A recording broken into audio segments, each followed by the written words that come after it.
Hi welcome to the video. നമ്മുടെ ഇന്നത്തെ വീഡിയോയിൽ കെ എസ് ആർ ടി സിയുടെ കണ്ണൂർ ജില്ലയിലുള്ള കെ എസ് ആർ ടി സിയുടെ വിവിധ ഡിപ്പോകളിൽ നിന്ന് ജാനുവരി 2025 K S R T C start ചെയ്തിരിക്കുന്ന ടൂർ ട്രിപ്പുകളെ കുറിച്ചുള്ള ഒരു അപ്ഡേറ്റഡ് വീഡിയോ ആണ്. ഞാനിപ്പോൾ ഈ വീഡിയോ ഇപ്പോൾ ഷെയർ ചെയ്യാൻ കാര്യം അപ്പോൾ നിങ്ങൾക്ക് ടൈംലി ആയിട്ട് തന്നെ ജാനുവരിയിലെ പ്ലാൻസ് എല്ലാം നോക്കിയിട്ട് നിങ്ങൾക്ക് കെ എസ് ആർ ടി സിയോടൊപ്പം തന്നെ നിങ്ങളുടെ ടൂർ പ്ലാൻസും ട്രാവൽ പ്ലാൻസും എല്ലാം ചെയ്യാൻ പറ്റും. നമുക്ക് ഏതൊക്കെ ട്രിപ്പുകളാണെന്ന് നോക്കാം.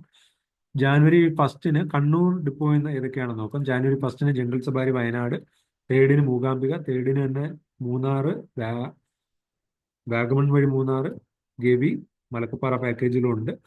4 വയനാട്, പൈതൽമല, റാണിപുരം, മൈസൂർ പാക്കേജിലുണ്ട്. 5 വയനാട് പാക്കേജ്, പൈതൽമല, റാണിപുരം, മൈസൂർ പാക്കേജുകളെല്ലാം 5 6 മൂകാംബിക പാക്കേജ് ഉണ്ട്. 8 പമ്പ ഉണ്ട്. 10 മൂന്നാറ്, വാഗമൺ വഴി മൂന്നാറ്, മൂകാംബിക, ഗവി, മലക്കപ്പാറ പാക്കേജുകളെല്ലാം 10 സ്റ്റാർട്ട് ചെയ്തിട്ടുണ്ട്.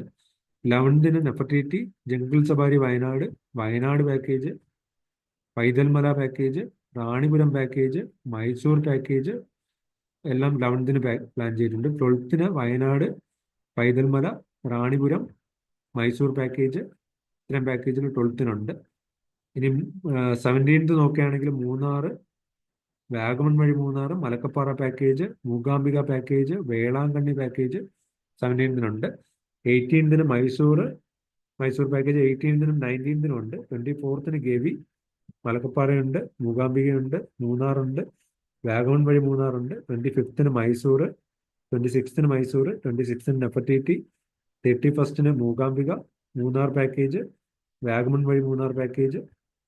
ഇത്തരം പാക്കേജിലാണ് കണ്ണൂർ ഡിപ്പോയിൽ നിന്ന് സ്റ്റാർട്ട് ചെയ്തിരിക്കുന്നത്. പയ്യന്നൂർ ഡിപ്പോ നോക്കുകയാണെങ്കിൽ ജാനുവരി 4 വയനാട്, പൈതൽമല, മൂകാംബിക, 5 വയനാട്, പൈതൽമല, 11 വയനാട്, മൂകാംബിക, 12 വയനാട്, 18 ഗവി, പൈതൽമല, മൂകാംബിക, 19 നെഫർട്ടിറ്റി, പൈതൽമല, 25 വയനാട്, മൂകാംബിക, 26 വയനാട്. ഇത്രയാണ് പയ്യന്നൂർ ഡിപ്പോ എന്നുള്ളത്. ഇനി തലശ്ശേരി ഡിപ്പോ നോക്കാം. തലശ്ശേരിയിൽ നിന്ന് January 2 Gavi, 5 Ranipuram, 11 Nefertiti, 12 Wayanad, 17 Munnar, 19 Paithalmala, 22 Gavi, 26 Nefertiti, 26 Wayanad, 31 Munnar. ഇത്രയും പാക്കേജിലാണ് കെ എസ് ആർ ടി സിയുടെ കണ്ണൂർ ജില്ലയിലെ വിവിധ ഡിപ്പോകളിൽ നിന്ന് K S R T C ഡിപ്പോകളിൽ നിന്ന് ചാർട്ട് ചെയ്തിരിക്കുന്നത്. അപ്പോൾ നിങ്ങൾ ഈ ചാനലും സബ്സ്ക്രൈബ് ചെയ്ത് വെക്കുക. അപ്പോൾ ഞാൻ ഇതുപോലുള്ള കൂടുതൽ അപ്ഡേറ്റഡ് വീഡിയോസ് ഈ ചാനലിലൂടെ ഷെയർ ചെയ്യാം. Thanks for watching. Bye bye.